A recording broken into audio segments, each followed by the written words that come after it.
What's up, guys? It's Cody. I wanted to do a quick video today. Might help some of you guys out.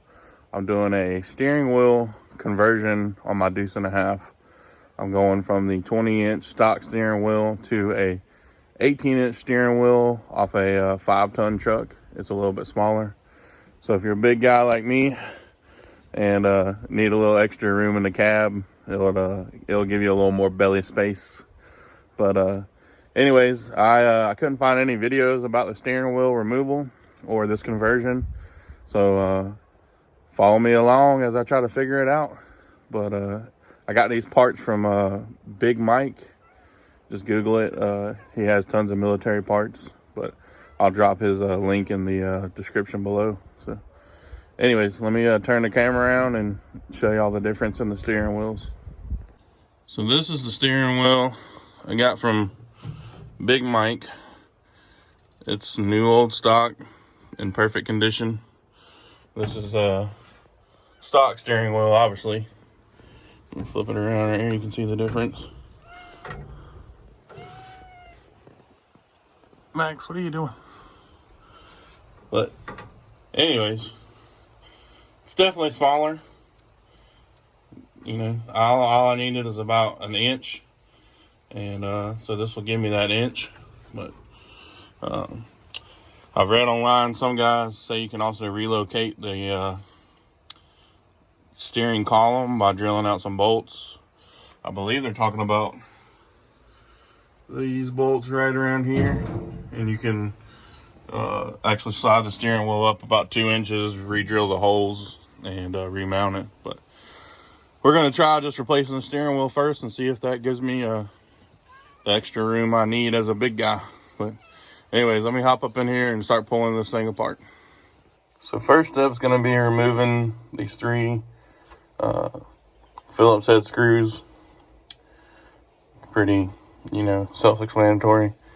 I'm sure when you get in your truck, you'll see the same thing. But let me go ahead and remove these, and then I'll show you what's behind that.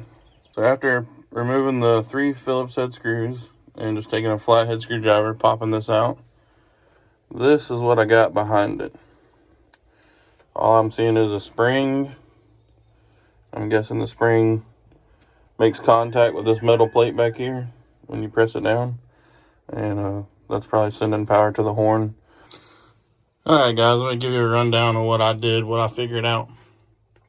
So, steering wheel button. I just had this little connector on mine. Goes right there into that connector. What I did is unhook that, pulled this spring off, and then there's a large nut down in there. It is 1.25 inches. Pretty big socket. But luckily it wasn't seized on there or super tight. I just gave it one good torque counterclockwise and it popped right off. Now, the hard part was getting the old steering wheel off. I tried beating it off with a hammer, tried pulling it with a ratchet strap. I read some people hook ratchet straps to it and try to hook onto something solid in the cab here. The only thing that I found after beating and beating on it that worked was, let me hop down and show you.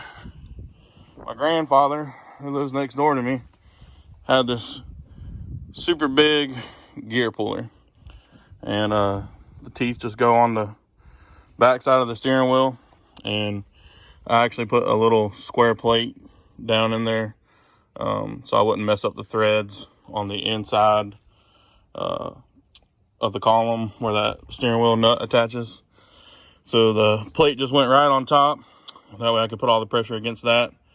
And it took some pretty good torque.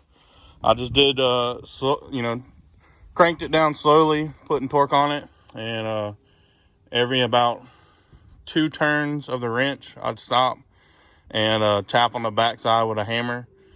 And after doing that for a little bit, it popped. Just a gentle pop. It wasn't crazy. I just, I think the key is turning it slowly. You don't want to put a ton of torque on it and crush it, or just put a ton of torque on it and have it go flying.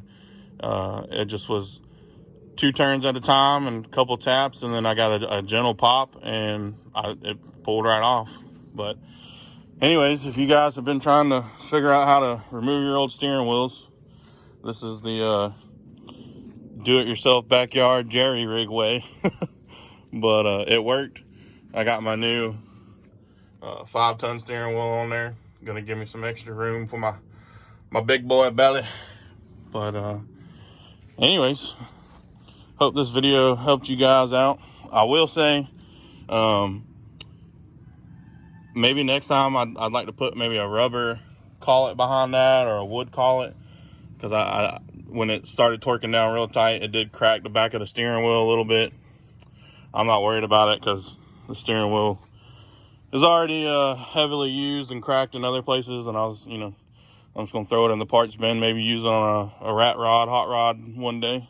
But anyways, thanks for checking my video out, guys. Hope it helped you out. If y'all have any questions, comments, tips you want to throw in there, please put it down in the comment box for me. I'm not a professional. I just like to work on old stuff, and this is my newest toy. So I'll catch you guys on the next video. Appreciate it. Peace out. Hey guys, don't forget to smash that like button and subscribe to the channel. Thank you.